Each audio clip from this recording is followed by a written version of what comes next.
All right, well, we're sticking with the travel theme today and moving on to Arctic Adventures of a Lifetime.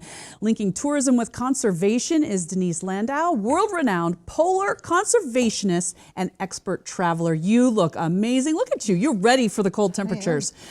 Actually, studio's a little chilly anyway, but I love it. Okay, I have so many questions to ask you. I can't wait to talk to you. First of all, you lead these polar, let me make sure I get it right, polar tours, right, to the Arctic and Antarctica.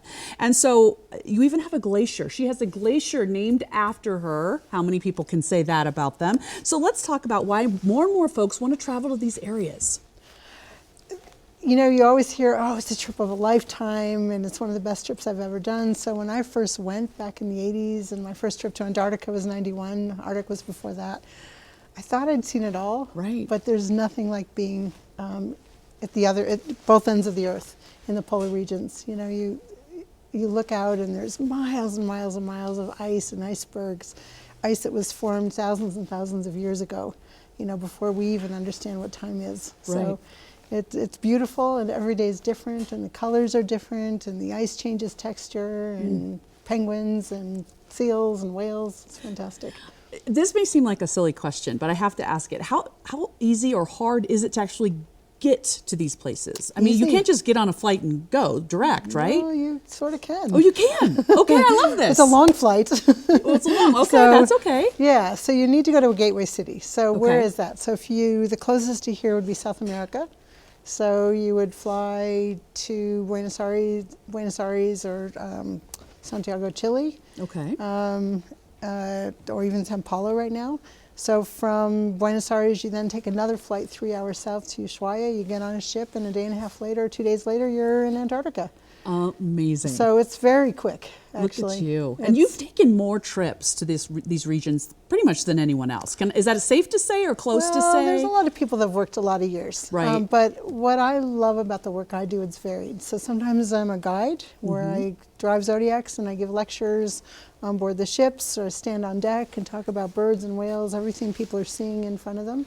It's like being in an art gallery, only it's live. Right. And then sometimes I'm down there working on a management plan or a conservation plan or a conservation project, or working with something that will benefit Antarctica in the long run, or the Arctic for that matter. So I go for different reasons. Yeah. And I love that. When you take people on these tours, what do they say? Like, what is their first reaction to being in this part of the world? Usually it's like, oh my God, the Drake Passage is going to be terrible. That's the body of water between South America or New Zealand or Australia or South Africa for that matter, across to Antarctica. So people like dread the ocean, but over the years, some crossings have been a little rough, but most of the time they're absolutely fantastic. You get on board a ship and you get albatross that have 12-foot wingspans. You know, so if you take two people and stand them on top of each other, that's 12 feet-ish. Right. Yeah. Or something like Give that. or take, yeah. Yeah, give or take. You know, and those birds, 12-foot wingspan. Unbelievable. And they live at sea, basically, and they come to the sub-Antarctic islands, the offshore islands around Antarctica to breed. So you cross this body of water and you see several species of albatross, the wanderings, the royals that come from New Zealand, the black-browed, the light-mantled albatross, and then whales pop up near the ship sometimes breathtaking. not.